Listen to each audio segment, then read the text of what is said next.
Decía ahorita José González Morfín, no cabe duda que Trump está cumpliendo las amenazas. Me parece muy importante empezar con esto porque el fraseo cuenta.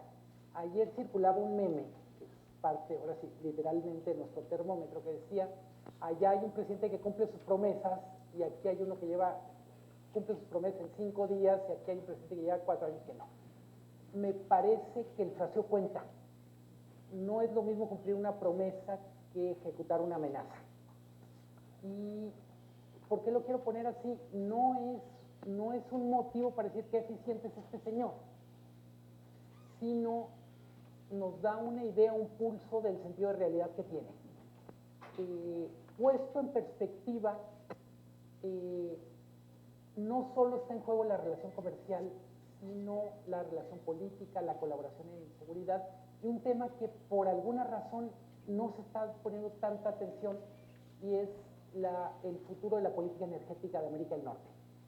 Entre las órdenes ejecutivas que emitió en estos días está lo de la liberación de los permisos para el gasoducto Keystone. ¿Por qué es importante esto?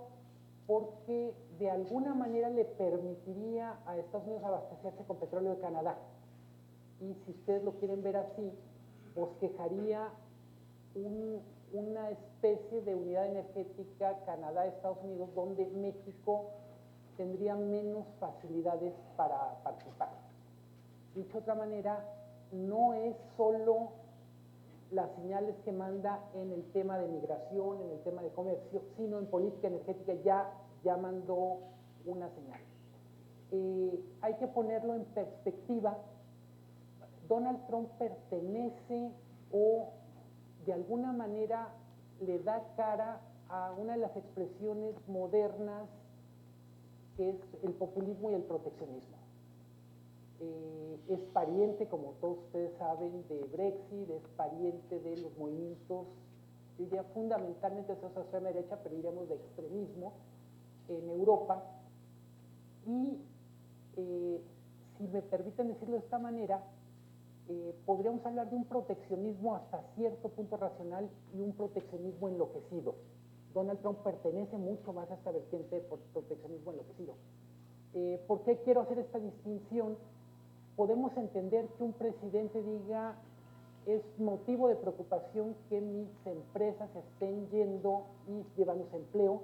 Hay que verlo que en el futuro uno de los bienes económicos más escasos va a ser el empleo, por la transformación tecnológica, etc. Entonces la disputa por los empleos forma parte de un nuevo escenario importante a considerar. Cuando digo no representa una vertiente racional del proteccionismo, es evidentemente él entiende que una parte del déficit comercial entre México y Estados Unidos corresponde a comercio intrafirmas. Es decir, si Ford México le exporta a Ford de Estados Unidos, pues evidentemente es un comercio intrafirmas y no es necesariamente México exportando a Estados Unidos en el sentido convencional. Cuando él dice en el tuit de la mañana que parte del problema es el déficit comercial que tiene Estados Unidos con México de aproximadamente 60,000 millones, omite decir este déficit forma parte de un acuerdo, vamos a decir, de un acuerdo comercial plasmado en el Tratado de Libre Comercio, donde las empresas de los tres países tenían las opciones para elegir dónde invertir a partir de la mejor combinación de costo de mano de obra, costo de capital y, por supuesto, costos de logística. Muchos de los razonamientos de Donald Trump nos remiten, yo diría, a una versión muy burda del proteccionismo y, un poco para entrar en lo que plantea José González Morfín, ¿qué nos toca como país? Yo diría, lo primero necesariamente va a ser tomar distancia, endurecer posición. No hay posibilidad de ejecutar el plan A, que era, pues vamos a tratar de llevarnos la fiesta en paz, vamos a negociar, asumiendo que del otro lado hay alguien que va a entender que hay una especie de negociación gana-gana. Endurecer, desde mi punto de vista, implica costos y implica sobre todo tener claro cuál es nuestra visión de mediano y largo plazo. Desde mi punto de vista, no hay duda que las señales que están llegando a Estados Unidos nos van a obligar a repensar ciertas cosas que dábamos por sentadas. Una de esas es que el futuro económico de México pasaba necesariamente por el TLC modernizado. Muy probablemente tengamos que empezar a decir, si el TLC modernizado no es la opción para los próximos 5, 10, 20 años de México, entonces ¿qué nos queda? Y yo diría pasar de la simulación a la acción en cuestiones como diversificación y desarrollo del mercado interno. Siento que forma parte el tema de diversificación comercial del discurso mexicano desde prácticamente el año 2000. Del mercado interno empezamos a hablar en serio yo ya desde el 2008, y lo cierto es que en ninguno de los dos temas hemos ejecutado la tarea cuando es no a profundidad.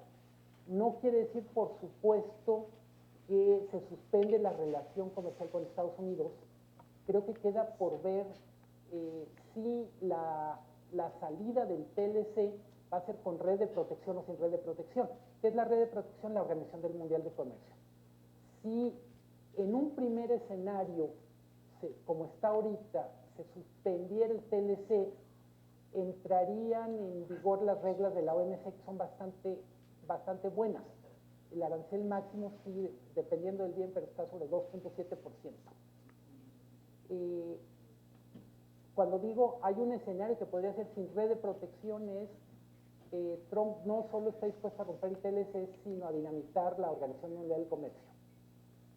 Y entonces no podemos ir simplemente el TLC a las reglas de la OMC y entraríamos en una situación de emergencia, donde el presidente de Estados Unidos dictaminaría aranceles de 35%. Legalmente lo puede hacer porque hay un par de cláusulas que curiosamente fueron emitidas en tiempos de guerra, uno en la Primera Guerra y otro que se moderniza en el 74 y otro en la Segunda Guerra Mundial, donde básicamente el presidente de Estados Unidos tiene facultades para determinar una situación de emergencia y cambiar las reglas del comercio. Insisto, hasta ahora, yo diría probablemente hasta hace muy pocos días, teníamos la sensación de que al final había una parte racional en Donald Trump y que en algún sentido los check and balances de la propia sociedad de Estados Unidos iban a actuar más rápido. Para cerrar, cuando es esta primera parte, me gustaría decir, ha sido sorprendente desde mi punto de vista la reacción del mundo corporativo de Estados Unidos. Creo que han sido muy sumisos en la propia lógica. Uno se imagina que así funciona la relación ejecutivo-corporaciones en Venezuela, pero ver al presidente Ford, etcétera, en una posición hasta cierto punto tan condescendiente, para mí es uno de los temas que me llamó la atención. El gobierno mexicano contaba en un primer momento con que el primer contrapeso a los excesos de Trump iba a estar en Detroit. Hay una entrevista que la pueden ver en CNBC con el presidente de Ford, Mark Pierce, donde le dice, el que es como el corresponsal en la industria automotriz de CNBC, le dice, señor Fields, nomás me gustaría tener claridad, ¿quién manda en Ford? ¿El presidente electo o usted? De alguna manera, insisto, creo que estamos viviendo tiempos excepcionales. Decía el rector, qué bueno que hicimos esta reunión ahora y no la semana pasada, el lunes. Yo diría, si la hacemos mañana tendríamos novedades. Vámonos a comer y regresamos. Está pasando las cosas muy rápido. Mi escenario optimista es que la propia destemplanza de Trump va a empezar a prender las alarmas y va a activar estos check and balances. Pero insisto, una de las cosas que para mí fue deprimente es ver la forma en que el mundo corporativo ha sido hasta ahora muy sumiso. Evidentemente hay una lógica y es, si nos quita impuestos, más bien si nos reduce impuestos y baja regulación, vamos a poder seguir haciendo negocios. Pero evidentemente, y lo digo como una cuestión que países como México ya mucho aprendiendo, la necesidad de que las reglas del juego sean claras, sean parejas, es parte de lo que hace posible la prosperidad de la empresa, de los ciudadanos. Lo que estamos viendo no es solo proteccionismo, estamos viendo, diría, una alteración de cosas que dábamos por sentados en relación normal entre presidencia y sociedad. Una sola anotación final. Un tema que es verdaderamente sorprendente, considerando que estamos hablando del país más desarrollado del mundo, es lo que tiene que ver con conflictos de interés entre el presidente y, digamos, entre la presidencia de Estados Unidos y lo que es sus propiedades. Salomón, ¿cómo estás? Estados Unidos no tiene regulado el conflicto de interés ni para el presidente ni para el vicepresidente. Y lo que ha ocurrido es que en vez de abdicar completamente de todas las decisiones de su empresa, simplemente se los dejo a mis hijos y con eso ya todo queda en paz.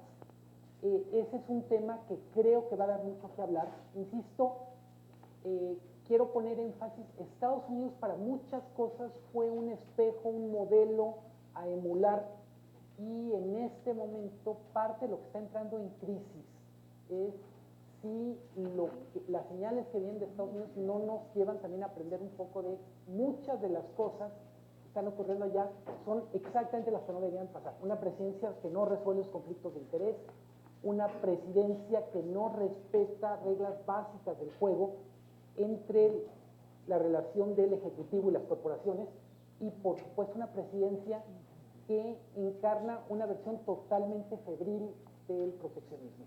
Insisto, no es